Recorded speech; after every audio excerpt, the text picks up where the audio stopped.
각 시대의 대쟁투 제6장 후스와 제롬. 보헤미아의 진리의 옹호자. 복음이 보헤미아에 전파되기는 이미 9세기의 일이었다. 성경이 번역되고 백성들은 자국어로 예배를 드리게 되었다. 그러나 법왕권의 세력이 확장됨에 따라 하나님의 말씀은 가리워졌다. 평소에 왕들의 권세를 꺾어버릴 뿐 아니라 백성들을 노예의 상태로 만들고자 꾀해오던 그레고리우스 7세는 예외 없이 보헤미아어로 공중 예배를 드리지 못하도록 금지하는 교서를 내렸다. 전능하신 하나님께서는 알아듣지 못하는 방언으로 예배를 드리기를 원하신다. 이 법칙을 따르지 않기 때문에 많은 악과 이단이 생기게 되었다고 법왕은 선포하였다. 그와 같이 로마는 하나님의 말씀의 빛을 꺼버리고 백성들을 암흑 가운데 가두어 두도록 명령하였다. 그러나 하나님께서는 다른 기구를 통하여 교회를 보존하시고자 계획하셨다. 프랑스와 이탈리아에서 박해를 만나 쫓겨난 많은 왈덴스와 알비젠스인들이 보헤미아로 피난하였다. 비록 그들은 그곳에서 공공연하게 전도하지 못하였으나 은밀한 가운데서 열심히 활동하였다. 그리하여 참된 신앙이 여러 세기를 통하여 보존되어 왔다. 후스가 태어나기 전에 보헤미아에는 이미 교회의 부패와 백성들의 비행을 공공연하게 규탄하는 사람들이 있었다. 그들의 활동은 많은 사람들의 주의와 관심을 끌었다. 그러므로 승려 계급은 두려움을 느끼고 복음 사도들에게 박해를 가하였다. 그들은 숲속과 산으로 쫓겨가서 예배를 드리게 되었고 군사들은 그들을 찾아내어 많은 사람들을 살육하였다. 얼마 후에 로마 교회 예배에서 벗어나는 자는 화형에 처한다는 명령이 내렸다. 그러나 그리스도인들은 순교를 당하면서도 그들의 사업의 승리를 확신하고 눈을 감았다. 오직 십자가에 못 박히신 구주를 믿음으로써만 구원을 얻는다는 진리를 가르친 사람들 중에 한 사람은 다음과 같은 말을 남기고 죽었다. 진리의 원수의 분노는 오늘날 우리들을 이기고 있지만 영원히 그렇지는 않을 것이다. 이제 평민 가운데서 한 사람이 권세와 검을 쥐지 않고 일어날 것인데 그들은 그를 이길 수 없을 것이다. 루터의 시대는 아직 먼 미래에 속하였다.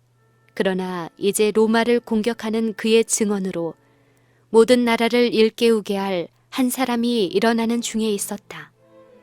후스는 어린 시절부터 대학 총장이 되기까지 얀 후스는 비천한 계급에서 태어났으며 어렸을 때의 그의 아버지를 여의었다.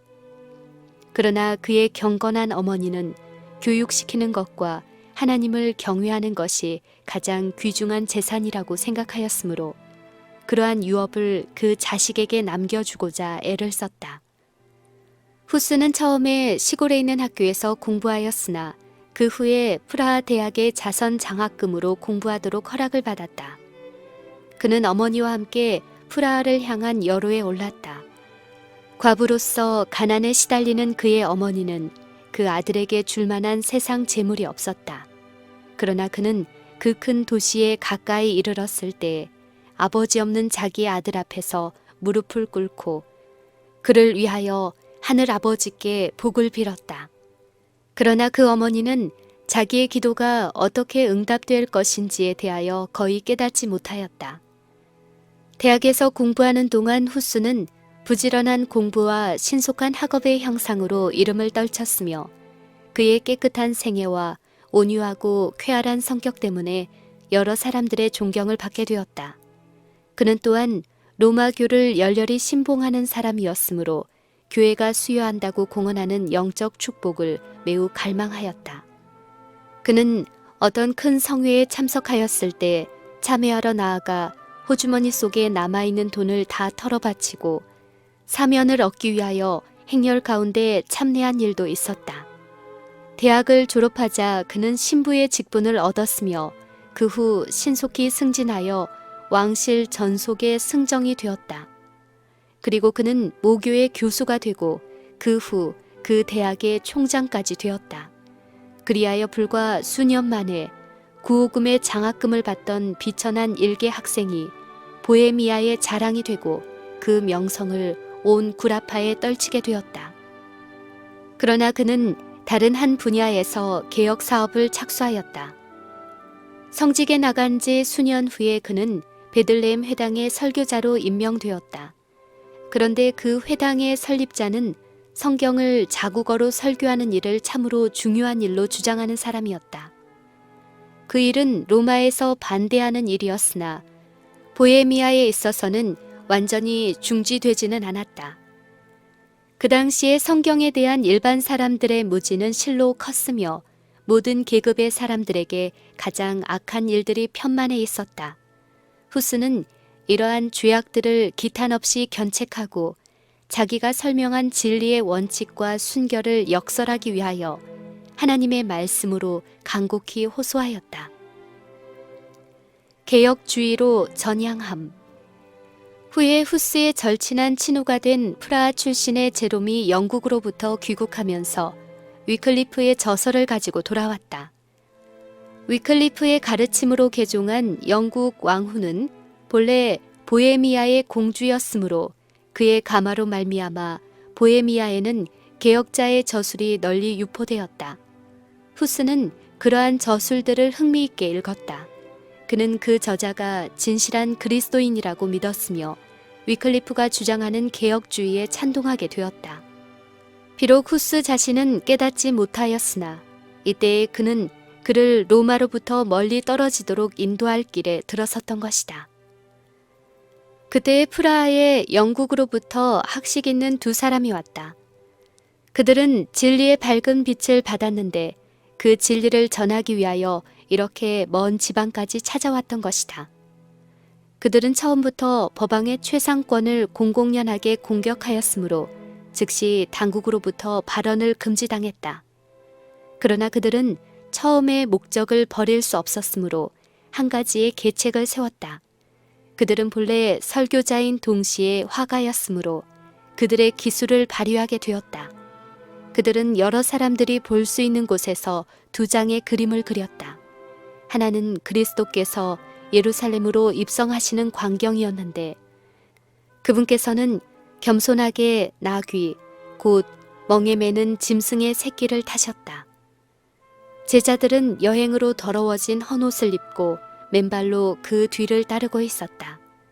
그리고 다른 한 장은 법왕의 행렬을 그린 것인데 법왕은 화려한 옷을 입고 머리에 3층 면류관을 쓰고 아름답게 장식한 말을 타고 있으며 그 앞에는 나팔수들이 가고 있었고 뒤에는 추기경들과 주교들이 따라가고 있었다.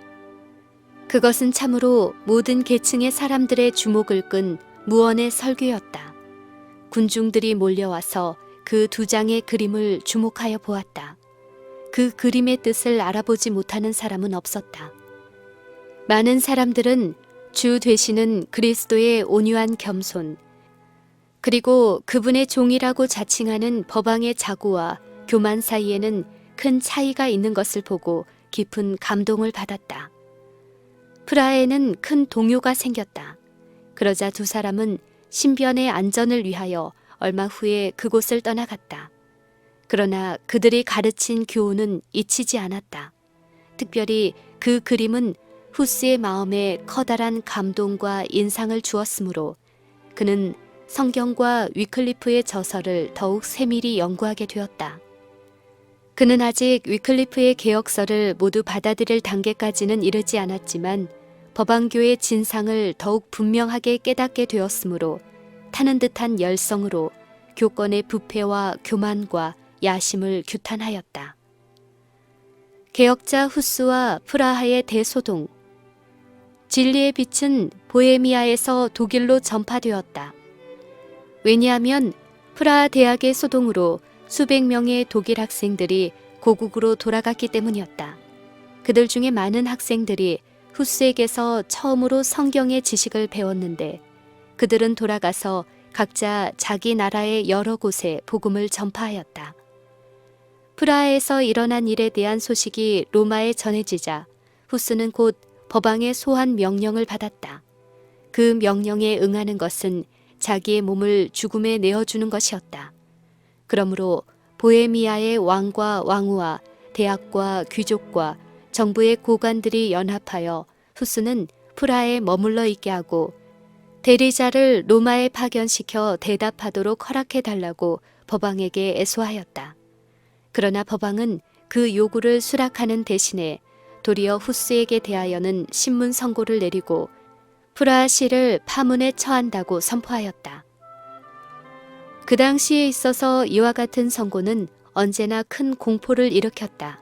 거기에 따르는 의식들은 법왕을 하나님의 대표자로 존경하고 그를 천국과 지옥의 열쇠를 가지고 영적 심판은 물론이요 세속적 심판까지 행할 권능을 가진 자로 알고 있는 백성들을 공포에 질리게 할 수 있도록 잘 꾸며졌다.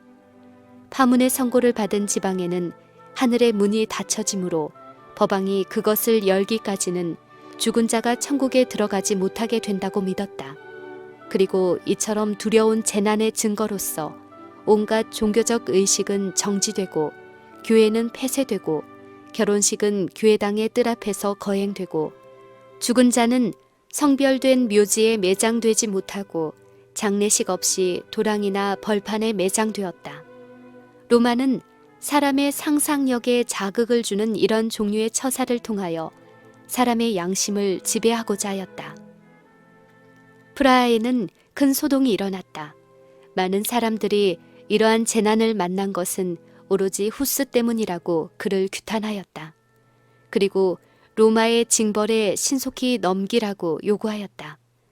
소동을 진정시키기 위하여 후스는 잠시 동안 고향으로 돌아가 있었다. 프라하에 남겨놓고 온 친구들에게 그는 다음과 같이 편지를 보냈다. 내가 그대들을 떠나온 것은 나쁜 마음을 품은 자들에게 영원한 죄의 선고를 자취하지 않도록 하고 경건한 사람들에게는 고난과 박해가 이르지 않도록 하기 위하여 예수님의 교훈과 모본을 따라서 행한 것뿐이다. 그리고 나는 경건치 않은 신부들이 그대들 가운데서 더 오랫동안 하나님의 말씀을 계속하여 금지할지도 모른다고 염려한 나머지 잠시 동안 물러나온 것뿐이다. 나는 거룩한 진리를 거절함으로 그대들을 떠나온 것이 아니다. 나는 하나님의 도우심으로 진리를 위하여서는 죽음도 사양치 아니한다. 그러나 후스는 자기의 활동을 그치지 아니하고 각지로 다니며 진리를 갈급하는 사람들에게 복음을 전하였다. 법왕이 복음을 감추어 버리고자 취한 조치는 도리어 그것을 더 널리 전파하는 방편이 되었다. 우리는 진리를 거스려 아무것도 할 수 없고 오직 진리를 위할 뿐이다. 그 당시에 후스의 마음에는 일종의 번민이 있었을 것이다. 비록 교회는 위협으로 그를 억누르고자 했지만 그는 아직까지 교회의 권위를 부인하지 않았다. 그에게 있어서 로마 교회는 여전히 그리스도의 배우자요, 법왕은 하나님의 대표자요, 대리자였다. 후스가 싸움의 대상으로 삼고 있는 것은 권위의 악용이었지 원칙 그 자체는 아니었다. 이 사실은 그가 가지고 있는 신념과 그의 양심의 주장 사이에 무서운 갈등을 일으켰다. 자기가 그렇다고 믿은 대로 로마 교회의 권위가 정당하고 그릇됨이 없는 것이라면 어찌하여 거기에 불순종해야 한다고 느껴지는가? 그는 복종하는 것이 죄가 된다는 사실을 깨달았다. 그런데 어찌하여 소위 흠이 없는 교회에 복종하는 것이 그런 결과를 가져오는가? 이것이 바로 그가 해결할 수 없는 문제였고 그를 언제나 번민하게 하는 의문이었다. 그가 궁리에 낼 수 있었던 가장 가능한 해답은 일찍이 구주 당시에 그랬었던 것처럼 교회 제사장들이 악한 사람들로 바뀌어져서 그들의 합법적인 권위를 불법적인 목적을 위하여 이용하고 있다는 점이었다. 이러한 해답은 후스로 하여금 깨달음을 통하여 전달된 성경의 교훈들이 양심을 지배해야 한다는 좌우명을 자신의 지도를 위한 지침으로 채택하고 다른 이들도 그들의 지침으로 삼도록 가르치도록 이끌었다. 즉, 그릇됨이 없는 지도자는 신부를 통하여 말하는 교회가 아니고 성경을 통하여 말씀하시는 하나님이라는 뜻이었다. 박식하고 웅변적인 제롬이 나타남. 얼마 후에 프라하의 수동이 진정되자 후스는 자기가 맡은 베들레헴의 회당으로 돌아가서 더욱 큰 열심과 용기로서 하나님의 말씀을 계속하여 전하였다.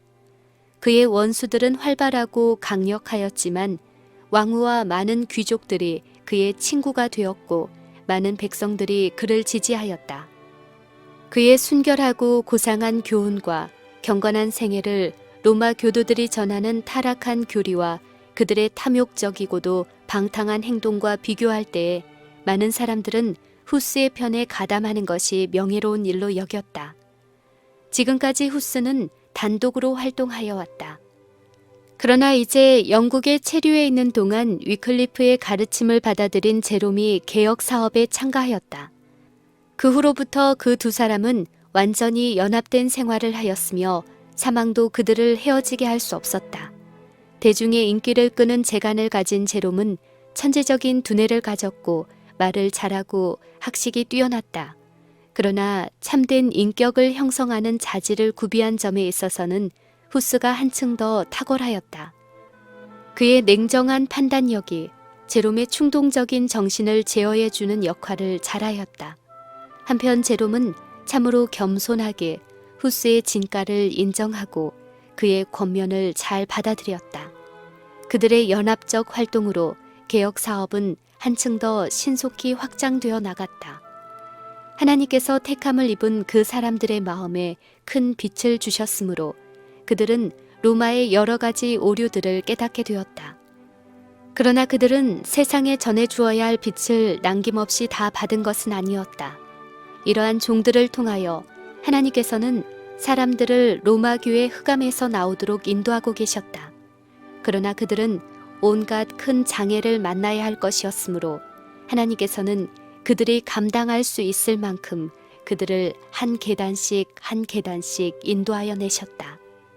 그들은 모든 빛을 한꺼번에 받을 수 있는 준비가 되어 있지 않았다. 정오의 햇빛과 같이 눈부시게 밝은 빛이 주어졌었더라면 암흑 속에 오랫동안 갇혀 있었던 사람들처럼 그들은 돌아서게 되었을 것이다. 그러므로 하나님께서는 지도자들에게 사람들이 받을 수 있을 정도로 조금씩 빛을 나타내 주셨다. 시대가 지나감에 따라 충성된 일꾼들이 차례로 일어나서 사람들을 차츰 깊은 개혁의 길로 인도하였던 것이다. 콘스탄스에서 개최된 큰 회의. 교회 내의 분열은 여전히 계속되었다. 세 사람의 법왕이 제각기 최상권을 장악하고자 다투고 있었으므로 그리스도 교국은 범죄와 소동으로 충만하여졌다. 그들은 피차에 저주하는 것만으로 만족하지 않고 세속적 무력에 호소하였다. 그리하여 각각 무기를 구입하고 군대를 모집하기 위하여 애썼다. 물론 돈이 필요하였다. 그러므로 돈을 마련하기 위하여 소위 교회에 속한 은사, 지위, 축복 등이 돈으로 매매되었다. 신부들도 역시 그들의 위에 있는 성직자들의 본을 받아 성직을 매매하고 자기의 상대자를 넘어뜨리고 자기의 세력을 강화하기 위하여 싸웠다. 이러한 철면피한 행동들이 날마다 증가되어 가므로 후스는 소위 종교라는 이름으로 용인되는 가증한 행위에 대하여 강력하게 비난하였다. 또한 백성들도 로마 교회 지도자들이 그리스도 교국을 비참하게 만드는 자들이라고 공공연하게 비난하였다. 그리고 프라하에는 바야흐로 유혈의 참극이 일어날 것처럼 보였다. 옛날에 그러했던 것처럼 하나님의 종은 이스라엘을 괴롭게 하는 자라는 비난을 받았다. 그 도시는 두 번째로 파문을 선고받았고 후스는 시골에 있는 고향으로 돌아갔다. 드디어 사랑하는 베들레헴 회당에서 행하던 그의 충성된 증언은 그쳤다. 이제 그는 진리의 증인으로서 그의 생명을 바치기 전에 더욱 넓은 무대에서 온 그리스도 교국을 향하여 말할 것이었다. 온 유럽을 혼란에 빠지게 한 화근을 제거하기 위하여 콘스탄스 회의에서 총회가 소집되었다. 이 회의는 시기스문트 황제의 희망에 따라 새 경쟁자 중의 하나인 요한 23세가 소집한 것이었다. 법왕 요한은 원래 회의를 소집하는 것을 환영하지 아니하였다. 왜냐하면 그는 인격과 정책에 있어서 당시의 교인들에게뿐 아니라 타락한 주교들로부터도 힐책과 비난을 받을 정도였기 때문이었다. 그러나 그는 감히 시기스문트의 뜻을 반대할 수가 없었다.